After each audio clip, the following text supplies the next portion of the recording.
সুপ্রিয় দর্শক, বৈষম্য বিরোধী ছাত্র আন্দোলনের অন্যতম একজন সমন্বয়ক হলেন সার্জিস আলম। কোটা সংস্কার আন্দোলনের পর থেকে তার বিয়ের বিষয়ে নানা গুঞ্জন শোনা গেলেও এবার তিনি সকল গুজবকে উপেক্ষা করে বিয়ের বন্ধনে আবদ্ধ হয়েছেন।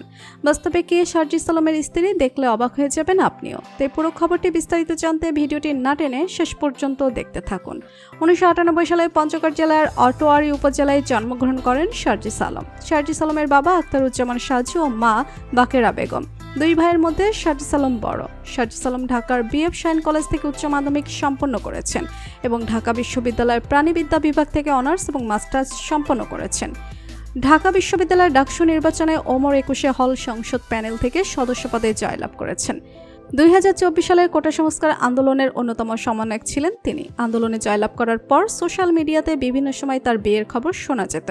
তবে এই সব গুঞ্জনকে উপেক্ষা করে 2025 সালের জানুয়ারি মাসে বিবাহ বন্ধনে আবদ্ধ হলেন সমন্বয়ক সার্জিস আলম।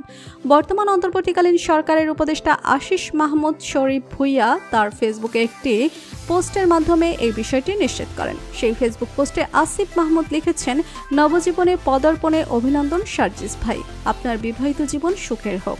সেই ছবিতে উপদেষ্টা মাহফুজ আলম, সমন্বয়ক হাসনাত আবদুল্লাহ এবং বর্তমান অন্তর্বর্তীকালীন সরকারের সাবেক উপদেষ্টা নাহিদ ইসলাম ছিলেন। বরবেশে সার্জিস আলমকে দেখা গিয়েছিল সাদা শেরওয়ানি এবং পাগড়ি পরা। সোশ্যাল মিডিয়ার বিভিন্ন তথ্যে সার্জিস আলমের শ্বশুরবাড়ি সম্পর্কে জানা গিয়েছে। সার্জিস আলমের শ্বশুরের নাম হচ্ছে ব্যারিস্টার লুৎফুর রহমান। তার বাড়ি হচ্ছে বরগুনা সদর উপজেলা 2 নম্বর গৌরীচনা ইউনিয়নে। কর্মজীবনের কারণে ব্যারিস্টার লুৎফুর রহমান তার পরিবারকে নিয়ে রাজধানী ঢাকার শাহজাহানপুর এলাকায় বসবাস করেন। সার্জিস আলমের পরিবার সূত্রে জানা গিয়েছে, গাজীপুরের রাজেন্দ্র রিসোর্টে পারিবারিকভাবে তাদের বিয়ে হয়েছে। তো বন্ধুরা, বৈষম্য বিরোধী ছাত্র আন্দোলনের অন্যতম সমন্বয়ক সার্জিস আলমের বিয়ের বিষয়ে আপনার মতামতকে জানিয়ে দিন কমেন্ট করে। আর ভিডিওটি ভালো লেগে থাকলে একটি লাইক দিয়ে চ্যানেলটি সাবস্ক্রাইব করুন। ধন্যবাদ।